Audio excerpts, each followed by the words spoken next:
आज हम बनाने जा रहे हैं भुना चना। उसके लिए ट्रेडिशनली रेत का इस्तेमाल करते हैं, लेकिन हम इसमें नमक का इस्तेमाल कर रहे हैं। ये नमक बार बार भी यूज कर सकते हैं, खराब नहीं होता। तो चलिए चने को भूनते हैं।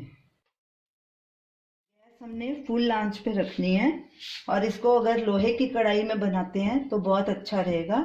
इसके लिए हमने 1.5 कटोरी नमक लिया है, उसको हम पहले गरम करेंगे।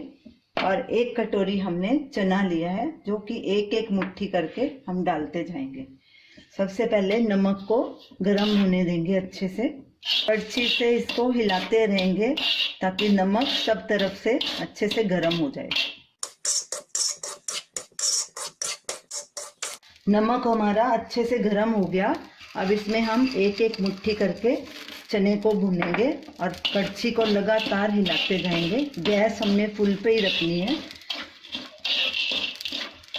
और जैसे ही चने फूट जाएंगे, अच्छे से भुने जाएंगे, तो इसको एक कटोरे में निकाल लेंगे और गैस सिम पे कर देंगे। अच्छी लगातार चलाते रहना है। लोहे की कढ़ाई के बदले आप दूसरी भी कढ़ाई को यूज कर सकते हैं, एल्युमिनियम की या पीतल की। चने हमारे फूटने शुरू हो गए। अब हम गैस को करेंगे सिम और इनको एक कटोरे में निकाल लेंगे। गैस को वापस फुल पे कर देंगे, फिर एक मुट्ठी और डालेंगे। इनको लगातार चलाते रहेंगे। इसी तरह से हम सारे चने भून लेंगे।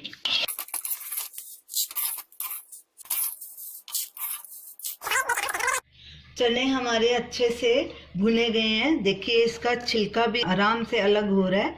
तो आप इसको घर पे आराम से भून सकते हैं जब भी आपका मन करे। आपको बाजार से लाने की ज़रूरत नहीं है। जितने आपको चाहिए आप उतने घर पे भून सकते हैं। और कितना आसान है इनको भूनना। तो इसे आप ज़रूर ट्राई कीजिए और हमें अपना फीडबैक दीजिए। और हमारी इस रेसिपी को शेयर कीजिए, लाइक कीजिए, कमेंट कीजिए और हमारे चैनल को सब्सक्राइब कीजिए। Thanks for watching.